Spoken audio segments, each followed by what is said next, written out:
ওং নমঃ শিবায়। হর হর মহাদেব। নমস্কার বন্ধুরা, আমি পল্লব আর আপনারা দেখছেন রাধাকৃষ্ণ ইউটিউব চ্যানেল। আজকের এই ভিডিওটি অত্যন্ত রহস্যময় এবং গভীর। বন্ধুরা, আজকের এই ভিডিওতে আমরা কথা বলবো ঘুমের মধ্যে এই তিনটি জিনিস দেখলে তুমি শিবের প্রিয় ভক্ত। বন্ধুরা, আমরা প্রতিদিন ঘুমাই, স্বপ্ন দেখি, কিন্তু সব স্বপ্ন কি শুধু মনের কল্পনা, নাকি কিছু স্বপ্ন হলো ঈশ্বরের সংকেত?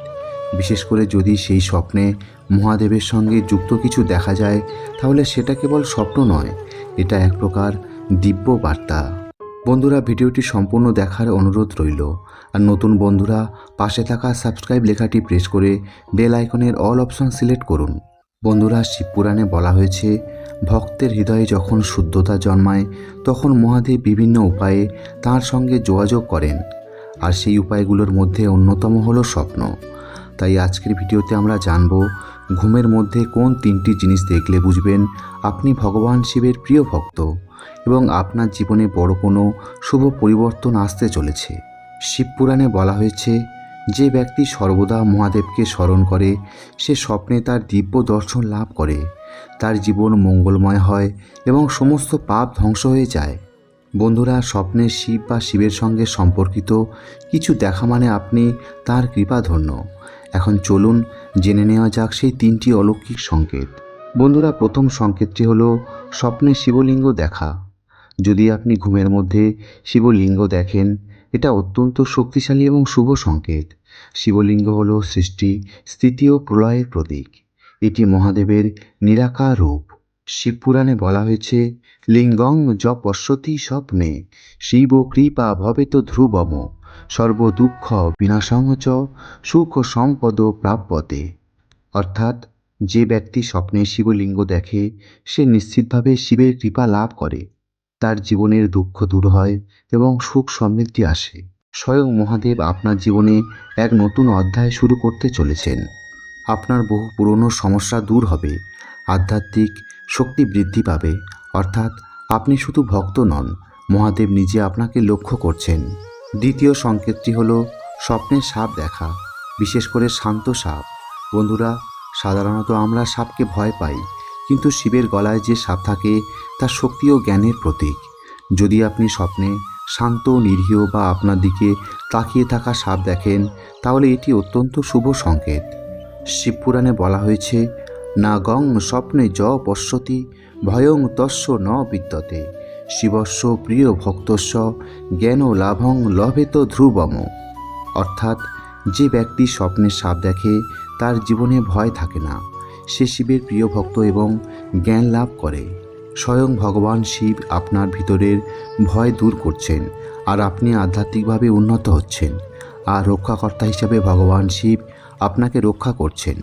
এসব থেকে বোঝা যায় আপনি ধীরে ধীরে এক উচ্চতর চেতনার দিকে এগিয়ে যাচ্ছেন। শ্রোতা বন্ধুরা, যারা নিয়মিত আমাদের ভিডিও দেখছেন, আপনাদের অসংখ্য ধন্যবাদ। আর যদি আজ প্রথমবার দেখে থাকেন, তাহলে অনুরোধ করব চ্যানেলটি সাবস্ক্রাইব করুন, ভিডিওটিতে লাইক করুন আর কমেন্টে লিখে জানান হর হর মহাদেব। আপনার একটি লাইক ও শেয়ার আমাদের আরও অনুপ্রাণিত করে এমন আধ্যাত্মিক বিষয় নিয়ে কাজ করতে। বন্ধুরা, তৃতীয় সংকেতটি হলো স্বপ্নে ত্রিশূল বা আগুন দেখা। যদি আপনি স্বপ্নে ত্রিশূল বা পবিত্র আগুন অর্থাৎ ধনুচি বা যজ্ঞের আগুন দেখেন, তাহলে বুঝতে হবে এটি খুব শক্তিশালী ইঙ্গিত। ত্রিশূল মানে তিনটি শক্তি, সৃষ্টি, স্থিতি, ধ্বংস। শিবপুরাণে বলা হয়েছে, ত্রিশূলং বা জালিতং অগ্নিং স্বপ্নে য পশ্যতি নর তস্য পাপ ক্ষয়ং জাতি শিব সাজুজং লভেত ধ্রুবম। অর্থাৎ, যে ব্যক্তি স্বপ্নে ত্রিশূল বা জ্বলন্ত আগুন দেখে তার পাপ নাশ হয় এবং সে শিবের খুব কাছে বাস করে। স্বয়ং মহাদেব আপনার জীবনের নেতিবাচক শক্তি দূর করছেন। হঠাৎ করেই আপনার জীবনে বড় পরিবর্তন আসবে। পুরনো কর্মফল ধ্বংস হয়ে নতুন শুভ সময় শুরু হবে। মহাদেব নিজেই আপনার জীবনের সমস্ত অশুভ শক্তিকে ধ্বংস করছেন। বন্ধুরা, আজ আমরা জানলাম ঘুমের মধ্যে যদি এই তিনটি জিনিস দেখেন, শিবলিঙ্গ, সাপ বা ত্রিশূল বা আগুন, তাহলে আপনি শুধুমাত্র সাধারণ মানুষ নন, আপনি মহাদেবের প্রিয় ভক্ত। কিন্তু মনে রাখবেন বন্ধুরা, শুধু স্বপ্ন দেখলেই হবে না, জীবনেও শুদ্ধতা, ভক্তি ও সৎকর্ম বজায় রাখতে হবে। শিবপুরাণে বলা হয়েছে, ভক্তি শিবে য করতি নিত্যং তস্য জীবনং ভবেত পবিত্রম স্বপ্নে সংকেতং দদাতি শম্ভু মুক্তির পথং প্রদর্শয়েত। অর্থাৎ যে ব্যক্তি শিবের প্রতি ভক্তি করে তার জীবন পবিত্র হয়। শিব স্বপ্নের মাধ্যমে তাকে মুক্তির পথ দেখান।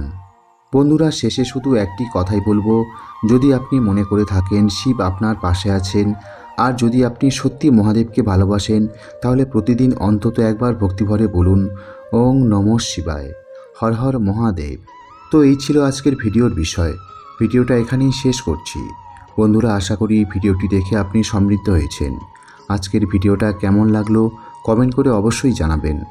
ভিডিওটা ভালো লাগলে আমাদের এই চ্যানেলকে লাইক, কমেন্ট, শেয়ার এবং অবশ্যই সাবস্ক্রাইব করুন।